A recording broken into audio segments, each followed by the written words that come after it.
ষড়যন্ত্র, আধিপত্যবাদ মোকাবেলায় জাতীয় ঐক্যের চেয়ে মোক্ষম হাতিয়ার আর নয়।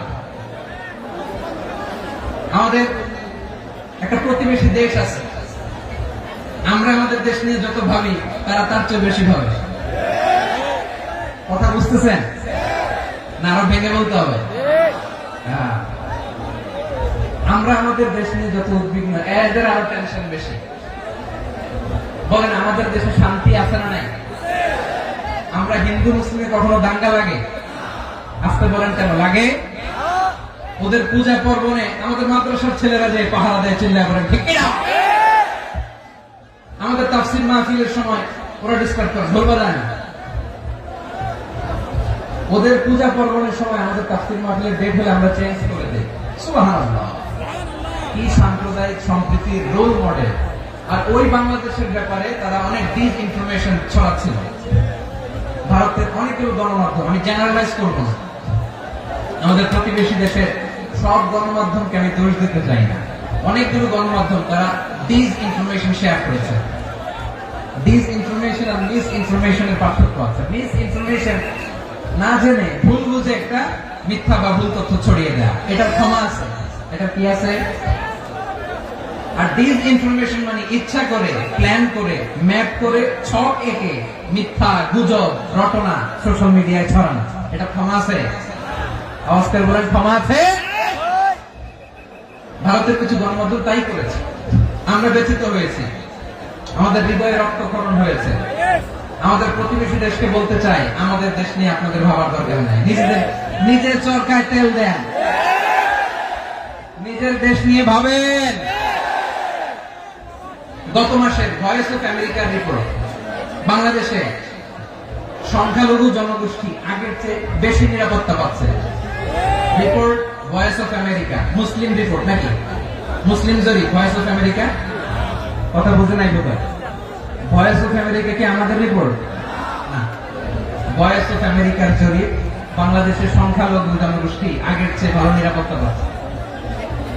শুধু এখানেই শেষ না, মাইক্রোসফটের একটা জরিপ শোনায় আপনাদেরকে। তারা সারা পৃথিবীতে গুজব, ভুয়া আর মিথ্যা নিউজ ছড়ানোতে কোন দেশ সেরা একটা রিপোর্ট করেছে। এর মধ্যে 1 নম্বরে এসেছে ভারতের নাম। মাইক্রোসফট তো মুসলমানরা চালায় না? কথা বোঝে নাই বোধ হয়। প্রতিবেশী দেশকে বলবো, আপনারা নিজের চরকায় তেল দেন, আপনারাও শান্তিতে থাকেন, আমাদেরকেও শান্তিতে থাকতে দেন। সব চেঞ্জ করা যায়, প্রতিবেশী চেঞ্জ করা যায় না। আমাদের ল্যান্ড তাদের ল্যান্ড, পাশাপাশি। আমরা চাই তারাও সুখে থাক, আমরাও সুখে থাকি, ঠিক কিনা? কিন্তু প্রতিবেশী হলে বন্ধুত্বপূর্ণ আচরণ করতে হয়। প্রতিবেশী যদি বন্ধু না হয়ে প্রভু হতে চায়, এরকম দানব প্রতিবেশী কেউ চায় না। ভারত যদি বন্ধুত্ব উপহার দেয়, আমরা বন্ধুত্ব দিব। কি বলেন? বন্ধুত্ব কারোর সাথে বৈরিতা নয়। আলহামদুলিল্লাহ বলেন, কত চমৎকার পলিসি আমাদের। আমরা নির্বিবাদী, আমরা বাংলাদেশ রুখে দেওয়ার জন্য ঐক্যবদ্ধ প্রচেষ্টার কোন বিকল্প নাই। فأصبحتم بنعمته إخوانا وكنتم على شفا حفرة من النار فأنقذكم منها كذلك يبين الله لكم آياته لعلكم تهتدون. الله أكبر. পড়েন। আল্লাহ বললেন, ও গোলামেরা শোনো, ওয়াতাসিমু বিহাবলিল্লাহি জামিআ, ও আমার গোলামেরা সবাই মিলে আল্লাহর রশিকে আঁকড়ে ধরো। আল্লাহর রশি হলো ইসলাম, আল্লাহর রশি হলো কোরআন। আল্লাহ বললেন, কোরআনকে আঁকড়ে ধরো, ইসলামকে আঁকড়ে ধরো। একা একা আঁকড়ে ধরলে চলবে না, জামিআ সবাই মিলে আঁকড়ে ধরো। এই আদেশটা আমাদের জন্য দান করেছেন কে? আল্লাহ তাআলার নির্দেশ। সবাই ভাই ভাই হয়ে গেলে তোমরা সবাই ছেলে ঐক্যবদ্ধ করে বিচ্ছিন্ন হওয়া যাবে না। বিরোধ, বিচ্ছিন্নতা, মতানৈক্য এগুলো আমাদেরকে ধ্বংস করে, আমাদেরকে দুর্বল করে। আর আমাদের ঐক্যবদ্ধ প্রচেষ্টা আমাদেরকে বিজয়ের দিকে এক ধাপ এগিয়ে নেয়। চিল্লায় বলেন ঠিক কিনা? এজন্য আল্লাহ বললেন, ওয়াতাসিমু বিহাবলিল্লাহি জামিআ, তোমরা তোমরা আল্লাহর রশিকে আঁকড়ে ধরো, তোমরা ঐক্যবদ্ধ জীবন যাপন করো, তোমরা বিচ্ছিন্ন হয়েও না। বিচ্ছিন্ন হইলেও ঐক্যবদ্ধ হলে সেখানে কল্যাণ আছে না নাই? মাইকে কি সমস্যা হয়েছে কোনো? এবার ঠিক আছে প্রিয় ভাইরা, শেষ করে দেই না তাইলে? শেষ করে দিব তো? গত 2 দিন আগে এসে বসে আছেন, আর আমি আসার 20 মিনিটের মধ্যে উঠে যাচ্ছেন কেন? আর সহ্য হচ্ছে না? আর পারতেছেন না? বসেন। যাদের টাকা আমাদের আগে যে সমস্ত জাতি গোষ্ঠী ধ্বংস হয়েছে বিভেদের কারণে হয়েছে, বিশ্বনবী বলেন বুখারীর বর্ণনা, ফাইন্নামা আহলাকাল্লাযীনা মিন ক্বাবলিকুম কাসরাতু মাসাইলিহিম ওয়া ইখতিলাফুহুম আলা আনবিয়াইহিম। তোমাদের আগে ইহুদি নাসারারা যারা ধ্বংস হয়েছে, আমার গজবে উপনীত হয়েছে, 2টা কারণ ছিল। নাম্বার 1, কাসরাতু মাসাইলিহিম, বেশি প্রশ্ন করতে, প্রয়োজনে অপ্রয়োজনে নবীর প্রশ্ন করে আটকাইতে চাইতো, এরকমটা কাজ ছিল না। 2 নম্বর কারণ ওয়াখতিলাফুহুম আলা আনবিয়াইহিম, ইখতিলাফ করার কারণে, বিভেদের কারণে, পারস্পরিক বিরোধের জন্মানোর কারণে তারা ধ্বংস হয়েছে। এখন বলেন, আমরা কি আল্লাহর গজব চাই? আমরাও কি তাদের মতো ধ্বংস হতে চাই? এজন্য আল্লাহ তাআলা সূরা আল ইমরানের 105 নম্বর আয়াতে বলেন, ওয়ালা তাকুনু কাল্লাযীনা তাফাররাকু ওয়াখতালাফু মিন বা'দি মা জাআহুমুল বায়িনাত ওয়া উলাইকা লাহুম আযাবুন আযীম। খবরদার, প্রমাণ পাওয়ার পরেও, দলিল নাজিল হওয়ার পরেও যারা বিরোধ করেছে, ইখতিলাফ করেছে, বিচ্ছিন্ন হয়েছে, খবরদার তোমরা তাদের মতো হও না। যদি তাদের মতো হও তাহলে জেনে রাখো ওয়া উলাইকা লাহুম আযাবুন আযীম, তাদের জন্য আমি মরণান্তর শাস্তি প্রস্তুত করে রেখেছি। যারা বিচ্ছিন্ন হয়েছে, বিরোধ করেছে, তারা কারা? ইহুদি নাসারা। এই আয়াতের তাফসীরে কাল্লাযীনা তাফাররাকু ওয়াখতালাফু, যারা বিচ্ছিন্ন হয়েছে, বিরোধ করেছে, তারা কারা? মুফাসসিরিন ইকরাম বলেছেন তারা ইহুদি নাসারা। আওয়াজ করে বলুন তো, তারা কারা? ইহুদি নাসারা। বিষ্ণু ঈসা ইসলাম সুনান আবু দাউদ এবং তিরমিজির হাদিসে বলেন, ইফতারাকাতিল ইয়াহুদু আলা 71 ফিরকা, ইহুদিরা 71 দল হয়েছে। ইখতিলাফ করতে করতে কয় দল? সবাই বলে নাই, কয় দল? 71। ওয়াফতারাকাতিন নাসারা আলা 72 ফিরকা, আর নাসারারা হচ্ছে 72 দল। আওয়াজ করে বলুন তো, কয় দল? 72 দল। ওয়াসাতাফতারিকু হাদিহিল উম্মাহ 73 ফিরকা, আর বিশ্বনবী আফসোস করে বলেন, আমার উম্মত হবে 73 দল। ইহুদি 71 দল, নাসারা 72 দল, আর আমার উম্মত বুঝে থাকলে আওয়াজ করে বলেন। বিশ্বনবী বলেছেন, আমার উম্মত ভাগ হবে কয় দলে? 73 দল। কুল্লুহা ফিন্নার, সব জাহান্নামে যাবে ইল্লা ওয়াহিদা, একটা দল ছাড়া। সাহাবারা বললেন, মান হিয়া ইয়া রাসূলুল্লাহ, সে নাজাত প্রাপ্ত জান্নাতি দল কোনটা? আপনি কি আমাদের বলবেন না? আপনি মেহেরবানি করে একটু বলে দেন তারা কারা। বিশ্বনবী বললেন, মা আনা আলাইহি ওয়া আসহাবি, আমি এবং আমার সাহাবারা যে মতের উপর, যে পথের উপর আছে, এই মত এবং পথের উপর যারা থাকবে তারাই জান্নাতের দল হয়ে যাবে। যারা আমার মত, আমার সাহাবীর মত এবং পথ অনুসরণ করবে তারাই জান্নাতে যাবে। তাহলে প্রিয় ভাইরা, আমরা কি আর ইখতিলাফ করব? কাদা ছড়াছড়ি করব? করবেন না, যে বোঝাই তো যাচ্ছে দৃশ্য দেখে। ধাক্কাধাক্কি যে আপনারা করবেন না। আপনাদের এই যে আমলনামা আমার কাছে আছে, পেকুয়ার ভাইরা, এটা তো আমার ওয়ার্ম আপ প্রোগ্রাম। আমার বিভাগীয় প্রোগ্রাম হচ্ছে 8 বিভাগে 8টা। কয়টা? এটা কেন নিলাম? নেয়ামতুল্লাহ নিজামীর জ্বালা থেকে বাঁচার জন্য। ওর জ্বালা তো পারে না, মালয়েশিয়া থেকে আমরা টেনে নিয়ে আসি, চার্টার ফ্লাইট ভাড়া করে পারে না নিয়ে আসি। এমন কোন মাধ্যম নাই, এমন কোন ওয়ে নাই, সে ধরে নাই। আর তার কাছে আমার কাছে তার দাবিও আছে, কারণ এর আগে 2-3 বার আসার কথা ছিল, কয়েকবার এসে এসে ফিরে গেছি, অনুমতি হয় নাই। এখন দাবার গুটি পাল্টে গেছে, দাবার গুটি পাল্টে গেছে। এক মাঘে শীত যায় না, কিন্তু আমরা স্মরণে রাখি না, ভুলে যাই। এটাই বড় আফসোস প্রিয় ভাইয়া। তো এটা ওয়ার্ম আপ প্রোগ্রাম। এটা আমার উদ্বোধনী প্রোগ্রাম, বিভাগীয় প্রোগ্রাম আমার জানুয়ারি থেকে শুরু। তো যা যা করছেন আমার সাথে পেকুয়াতে সব কিন্তু বয়ান দিব ওই জায়গায়, সব বলে দিব পেকুয়াবাসী কি করছে। আমি তো ভাবছি পেকুয়ার জেন জি, জেনারেশন জি আমাকে এমন ভাবে রিসিভ করবে, আমার কোনো ব্যাক পেতে হবে না, কষ্ট পেতে হবে না। আমাকে স্মার্টলি তারা স্টেজে রিসিভ করবে, স্মার্টলি তারা সেফ এন্ট্রি সেফ এক্সিট দিবে। বাস্তবে তো উল্টা, একেবারে উল্টা। আমি জানি জায়গা নাই, ওই যে রেকশন তো রেডি আছে। আমি জানি যে ধারণ ক্ষমতা অনেক বেশি লোক হয়ে গেছে, এটা আমি জানি। ভালোবাসা কোনো আইন কানুন দিয়ে মাপা যায় না, এটা আমি জানি। এটা যে ভালোবাসার বহিঃপ্রকাশ, এটাও আমি বুঝি। ভালোবাসাকে আটকায় রাখা যায় না। এটা যে ভালোবাসার অগ্নি স্ফুলিঙ্গ, এটাকে কোনো কিছু দিয়ে দামায় রাখা যাবে না, এটা আমি টের পাই। এজন্যই মনকে বুঝতে যেটা ভালোবাসা। মেহেরবানি করে অল্প কয়েকটা মিনিট একটু সুশৃঙ্খল আমার সাথে থাকতে হবে, আল্লাহর ওয়াস্তে, আল্লাহর ওয়াস্তে। প্রিয় ভাই, তাহলে আমরা ঐক্যবদ্ধ জীবনযাপন করতে চাই, ঠিক কিনা বলেন? এবার বলেন ঐক্যের ভিত্তি কি? আমরা যে ঐক্যবদ্ধ হবো কিভাবে? সবাই বলে ঐক্য চাই, ঐক্যবদ্ধ হতে চাই। ঐক্যের ভিত্তি কি বলেন? ঐক্যের ভিত্তি হচ্ছে তাওহীদ। আওয়াজ করে বলতে হবে সবাই, ঐক্যের ভিত্তি কি? যেই বলবে লা ইলাহা ইল্লাল্লাহ, ও আমার ভাই, তার জন্য আমার হৃদয়ে দরদ, মায়া মাখা দরদ, ভালোবাসা আছে না নাই? আছে। তাওহীদ।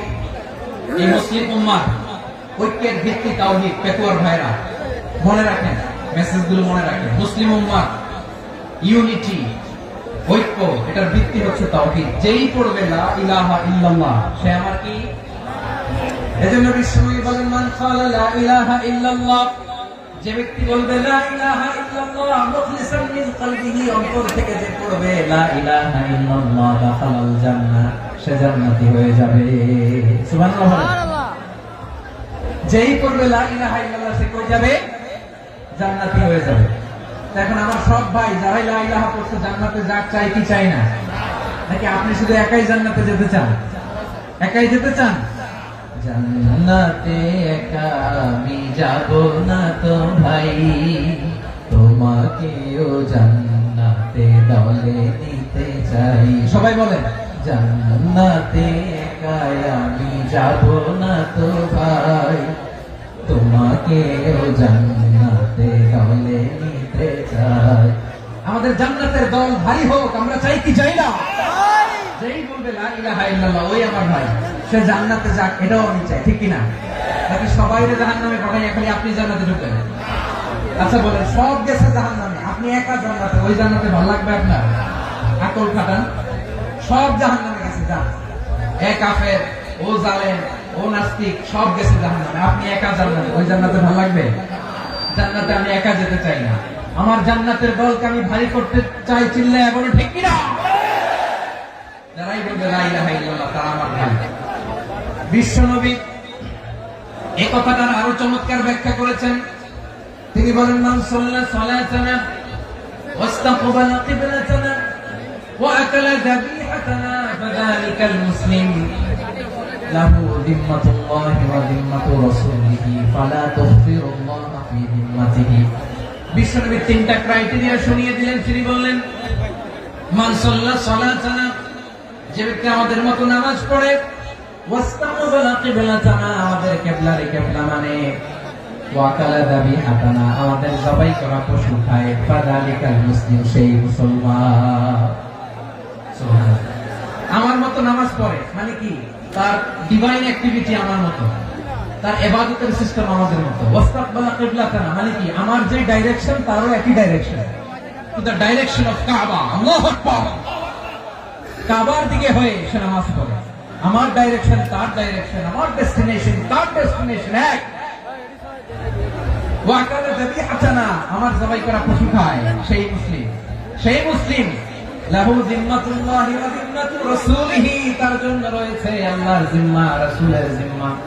ফালা তুগফিরুল্লাহ ফি যিম্মাতিহি, আল্লাহর জিম্মাদারির তোমরা খেয়ানত করো না। তার মানে তোমার মুসলিম বাইরে অমুসলিম বলো না, তার জান মালের কোনো ক্ষতি তুমি করতে পারবা না। সুবহানাল্লাহ। তাহলে ঐক্যের ভিত্তি বিশ্বনবীর কথা থেকে, মুখনিসৃত পবিত্র কথা থেকে আমরা পেলাম আমার আঙ্গুলের দিকে তাকিয়ে আওয়াজ করে বলো পেকুয়ার ভাইয়েরা, ঐক্যের ভিত্তি কয়টা? আওয়াজ করে বলো কয়টা? ঐক্যের ভিত্তি হবে যে তাওহীদ, এটার ব্যাখ্যা। তিনটা বলেছেন বিশ্বনবী। এক নম্বরে যে আমাদের মতো নামাজ পড়ে, যে আমাদের কেবলারে কেবলা মানে, যে আমাদের জবাই করা পশু খায়, সেই মুসলিম। সেই কি মুসলিম? সে আমার ভাই। তার সাথে আমার কোন বিরোধ আছে? কথা বলো পেকুয়ার ভাইরা, বিরোধ আছে? কোন বিরোধ নাই, কারণ আমরা এক উম্মাহ, আমরা সবাই এক উম্মাহ। সবাই আওয়াজ করে আমার সাথে বলেন তো, এক উম্মাহ। এগুলো মুখস্থ করতে হবে আমাদের। আওয়াজ করে সবাই বলো, কেউ বাকি থাকবে না, বলো এক উম্মাহ। রব্বুল আলামিন বলেন, ইন্না হাদিহি উম্মাতুকুম উম্মাতান ওয়াহিদাতান, ইন্না হাদিহি উম্মাতুকুম উম্মাতান ওয়াহিদাতান ফাআনা রাব্বুকুম ফা'বুদুন। নিশ্চয়ই তোমাদের এই উম্মাহ হচ্ছে এক উম্মাত, উম্মাতান ওয়াহিদা, এক উম্মাত। আমি তোমাদের এক রব, আমি এক আল্লাহর ইবাদত করো, আমি ছাড়া কারো ইবাদত করো না। আদেশটা কার? তাহলে আমরা সবাই মিলে কয় উম্মাহ? এই যে এই ভাইরা, এই তোমরা যে ঢিলাঢিলি করতেছ আমি দেখতেছি না, না? আমি বলছি না ও মারছে, ওর দোষ, এগুলো বলা যাবে না বলছি? তোরা দেখাচ্ছ কেন? তুমি তো আমার দিকে তাকাবা। তোমার পানি মারলো আমার দিকে তাকাবা, তোমার আঘাত করলো তুমি আমার দিকে তাকাবা। তোমাদেরকে তো এই দায়িত্ব দিয়েছিলাম। এদিকে কিয়ামত হয়ে যাবে কিন্তু ঘাড় নড়বে না। আমি তো ওই অডিয়েন্স চাই। তো ধাক্কাধাক্কি করলে হবে? যখন জিজ্ঞেস করবো বাঘের মতো উত্তর দিবা, বাকি সময় খরগোশের কানের মতো কান খাড়া করে আমার দিকে করবে। রাজি আছো? তাহলে আমরা সবাই এক উম্মাহ। কয় উম্মাহ? নাকি দুই উম্মাহ? আওয়াজ করে বল, কয় উম্মাহ? এক উম্মাহ। শুধু এক উম্মাহই না, শুধু এক উম্মাহই না, শুধু আমরাই না, আমাদের সবার দিন একটা। আওয়াজ করে বলো কয়টা?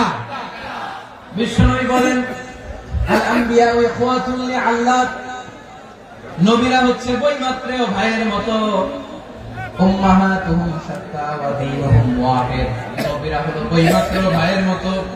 অর্থাৎ নবীদের মা ভিন্ন, বাবা এক, মানে নবীদের শরীয়ত ভিন্ন, কিন্তু দিন একটা। আমাদের দিন কয়টা?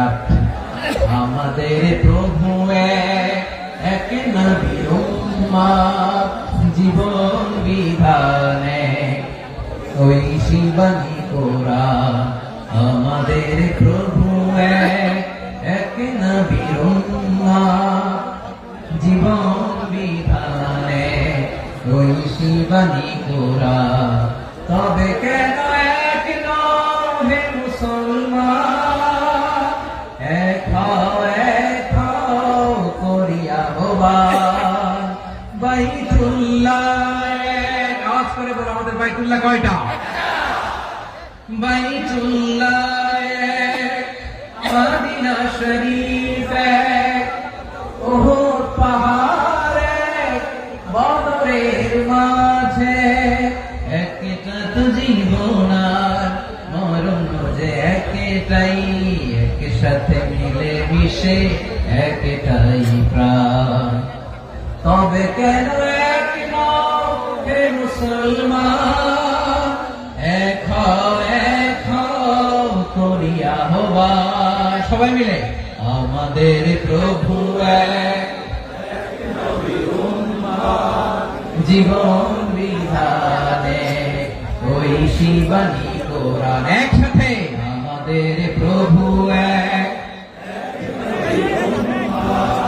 জীবন বিধানে ওই শিবানী কোরআন।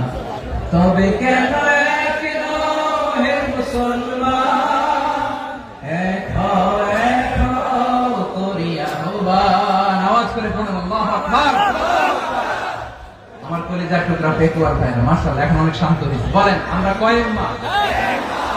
এই যে শাহাদাত, সাবাবা আঙ্গুলি উপরের দিকে উঁচু করে আওয়াজ করে বলো, আমরা কয় উম্মাহ? আওয়াজ করে বলো, আমরা কয় উম্মাহ? মাশাআল্লাহ, আমরা এক উম্মাহ, এক উম্মাহ। আমরা খবরদার, গোটা বিশ্ব আমাদের আঙ্গুলি দেখেছে, আমরা এক উম্মাহ। শুধু আমরা এক উম্মাহই না, আমরা এসেছি এক উৎস থেকে। কয় উৎস? ফ্রম অ্যাডাম এন্ড ইভ, আদম এবং হাওয়া। উনার সন্তান আমরা, তার ছেলে মেয়ে থেকে, তার ছেলে মেয়ে থেকে, তার ছেলে মেয়ে থেকে আমি। তার মানে রাস্তাঘাটে এদিকে সেদিকে যাকেই দেখি সে আমাদের এই বিরাট পরিবারের কেউ না কেউ। চিল্লায় বলেন ঠিক কিনা?